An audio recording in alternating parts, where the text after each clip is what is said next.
ଦେଖ ତମମାନଙ୍କର SBI ତରଫରୁ ଗୋଟେ ନୂଆ ଜବ୍ ଆସିଛି, ଯୋଉଟାକୁ ଆପ୍ରେଣ୍ଟିସ୍ ହିସାବରେ ଯୋଉମାନେ କରିବାକୁ ଚାହିଁବ ସେମାନେ ଆପ୍ଲାଏ କରିକି ଆପ୍ରେଣ୍ଟିସ୍ ହିସାବରେ ତମମାନେ ଜବଟାକୁ ନେଇପାରିବ। ଓକେ, ତ ପ୍ରଥମେ ଜାଣିଦିଅ ଏଇଟା ହଉଛି କୋଉଠୁ ଆସିଛି। ଏଇଟା ଦେଖ SBI ତରଫରୁ, ଯୋଉଟାକୁ ଷ୍ଟେଟ୍ ବ୍ୟାଙ୍କ ଅଫ୍ ଇଣ୍ଡିଆ କୁହାଯାଏ।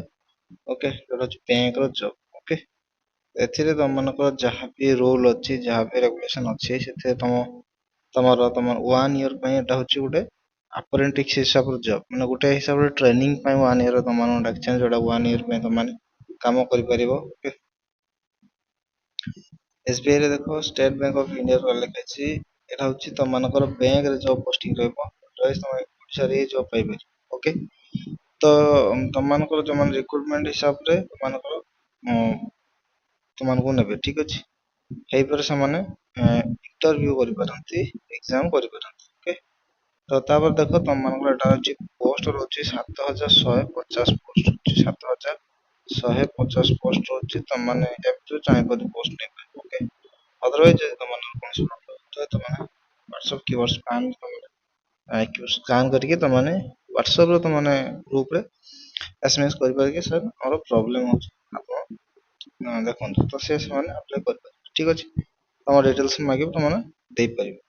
ତାପରେ ତମମାନଙ୍କର ଅଦରୱାଇଜ ସେଠି ଯଦି ନ କରିପାରୁଛ ତାହେଲେ ତମମାନେ ୱେବସାଇଟ ରେ ମଧ୍ୟ ଆପ୍ଲାଏ କରିପାରିବ। ଏଟା ହେଲା ତମମାନଙ୍କର ୱେବସାଇଟ ବ୍ୟାଙ୍କର https://sbi.bank.in careers.post your query। ତ ଏଟା ହେଲା ତମମାନଙ୍କର ୱେବସାଇଟ, ତମମାନେ ସେଠି ବି ଆପ୍ଲାଏ କରିକି ନେଇପାରିବ।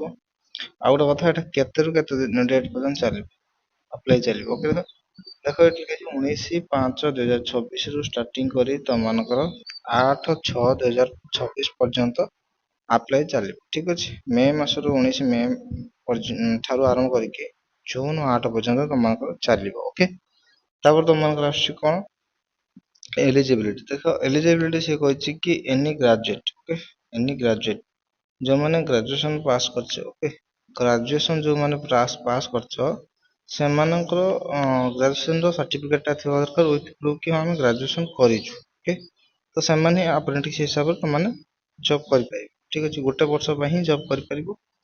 ବାକି ରହିଲା ଏଥିରେ ସାଲେରୀ କେତେ କଣ ଦେବେ। ସାଲେରୀ ତମମାନଙ୍କର ବହୁତ ଭଲ ସାଲେରୀ ଦେବେ। ଯେହେତୁ ଆପ୍ରେଣ୍ଟିସ୍ ହିସାବରେ ଗୋଟେ ବର୍ଷ ପାଇଁ ନେବେ, ତ ସେମାନଙ୍କ ଗଭର୍ଣ୍ଣମେଣ୍ଟ ର ଯୋଉଟା ଆପ୍ରେଣ୍ଟିସ୍ କରନ୍ତି ସେମାନଙ୍କର ମିନିମମ୍ 25 ରୁ 30 ହଜାର ଭିତରେ ତମମାନଙ୍କର ସାଲେରୀ ମିଳେ। ଠିକ ଅଛି, ତ ସେଇ ହିସାବରେ ତମମାନଙ୍କୁ ସାଲେରୀ ମିଳିବ। ତ ତମମାନେ ଚାହିଁବ ଯଦି ପୋଷ୍ଟ ଗୁଡାକ ନେଇପାରିବ। ତମମାନଙ୍କର ଭଲ କ୍ରାଇଟେରିଆ ଅଛି, ଭଲ ଅଛି ସିଷ୍ଟମ ଗୁଡାକ ଅଛି, ତମମାନେ 1 ଇୟର ପାଇଁ କାମ କରିପାରିବ। ଠିକ ଅଛି, 1 ଇୟର ପରେ SBI ରେ ତମମାନଙ୍କର ସାର୍ଟିଫିକେଟ ଦେବେ, ସାର୍ଟିଫିକେଟ ରେ ତମେ ଟ୍ରେନିଂ ସାର୍ଟିଫିକେଟ ବୋଲି ପାଇଯିବ। ଚାହିଁବ ତମମାନେ ବ୍ୟାଙ୍କରେ ଆପ୍ଲାଏ କରିକି ପୋଷ୍ଟ, ଛୋଟ ମୋଟ ପୋଷ୍ଟ ନେଇକି ପରମାନେଣ୍ଟ ଜବ୍ ରହିପାରିବ। ଓକେ, ଏଟା ତମମାନଙ୍କର SBI ର ଗୋଟେ ଛୋଟ ନୋଟିସ ଥିଲା ତମମାନଙ୍କ ପାଇଁ, ତମମାନେ ଚାହିଁବ ଯଦି ଆପ୍ଲାଏ କରିପାରିବ। ଠିକ ଅଛି।